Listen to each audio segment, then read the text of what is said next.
নবী সাল্লাল্লাহু আলাইহি ওয়াসাল্লামের জন্মের আগেই তার বাবা চলে যান, ইতিম মুহাম্মদ সাল্লাল্লাহু আলাইহি ওয়াসাল্লাম। তার মা আমিনা 6 বছর বয়সে ইন্তেকাল করেন। সিচুয়েশন বুঝতে পারছেন? 6 বছর একটা বাচ্চার বাবাও নাই মাও নাই। তার দাদা আব্দুল মুত্তালিব তাকে সাথে রাখেন, খুব আদর করেন, খুব মহব্বত করেন, যেখানে যান সাথে করে নিয়ে যান। তিনি নেতা মানুষ, তার পাশের চেয়ারে তাকে বসতে দেন, বলেন আমার এই নাতি একদিন সাইয়্যেদ হবে, নেতা হবে, এই কথা বলেন। তিনি ইন্তেকাল করলেন 8 বছর বয়স। তারপরে দায়িত্ব পেলেন চাচা আবু তালেব। নাম কি? এই 8 বছর বয়স থেকে নিয়ে নবী সাল্লাল্লাহু আলাইহি ওয়াসাল্লাম নবী হয়েছেন 40 বছর বয়সে, আর মক্কায় ছিলেন 13 বছর, প্রায় 53 বছর। প্রায় 53 বছর পর্যন্ত, 8 থেকে 53 বছর পর্যন্ত, এই যে লম্বা সময় চাচা আবু তালেব নবী সাল্লাল্লাহু আলাইহি ওয়াসাল্লামকে পাহাড়ের মতো প্রোটেক্ট করেছেন, পাহাড়ের মতো। পাহাড়ের পিছনে আপনি দাঁড়ালে কি বাতাস লাগবে? এভাবে তিনি প্রোটেক্ট করেছেন নবী সাল্লাল্লাহু আলাইহি ওয়াসাল্লামকে।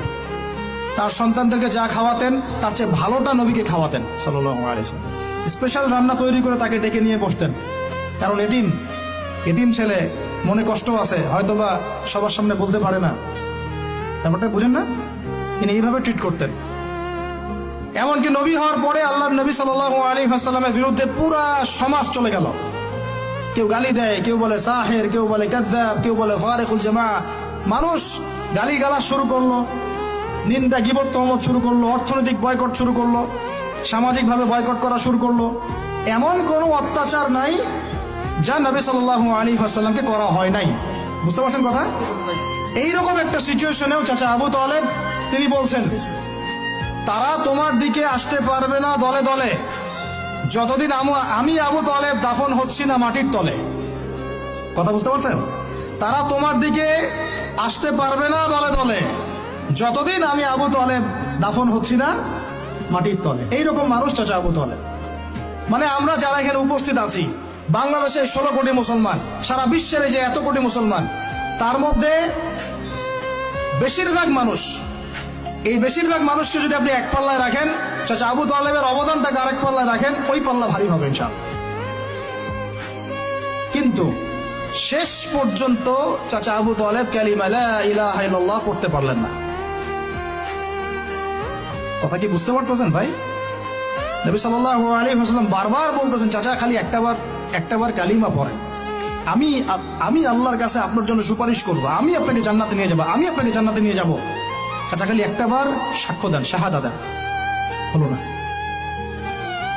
হাদিসের মধ্যে আসছে চাচা আবু তালেবকে জাহান্নামের সবচেয়ে উঁচু স্থানে রাখা হবে, যেখানে তার পায়ের গোড়ালি বা টাকনু পর্যন্ত আগুনে পুড়বে। এতেই তার মগজ টকবক করে ফুটতে থাকবে, নাউযুবিল্লাহ।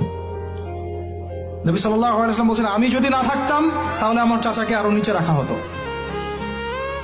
এত কিছু করার পরেও ইসলাম কবুল না করার কারণে এই অবস্থা হলো। এখন কি ভাই আমি বুঝতে পারছি যে আল্লাহ পাক যে আমাদেরকে বিনা জিজ্ঞাসাবাদ করেই মুসলিম পরিবারে জন্ম দিয়েছেন, আল্লাহ পাক আমাদের উপর কত রহম করেছেন, আমাদের কত কৃতজ্ঞতা স্বীকার করা উচিত। বিশ্বাস করেন, আমাদের যে সকালবেলা টয়লেট হয় না, ওয়াশরুমে যান, টয়লেট করেন, আলী ইবনে আবি তালেব রাদিয়াল্লাহু আনহু এরকম বাথরুম থেকে বের হয়ে পেটে হাত দিয়ে বলতেন, মানুষ যদি জানতো এই যে শুধু ক্লিয়ার করে টয়লেট হওয়াটা কত বড় নেয়ামত আল্লাহ পাকের, তাহলেও সারা জীবন সিজদায় পড়ে থাকতো। আমরা এগুলো বুঝি না, শ্বাস নেওয়ার নেয়ামত বুঝি না, পানি পান করছি, পানি আল্লাহ পাক দিয়েছেন, এটা নেয়ামত বুঝি না, গরম পানিতে ওযু করে আসলেন, নেয়ামত বুঝি না, সুস্থ আছি, নেয়ামত বুঝি না, প্রত্যেকটা অর্গান ভালো আছে শরীরের, নেয়ামত বুঝি না, রক্ত চলতেছে, নেয়ামত বুঝি না।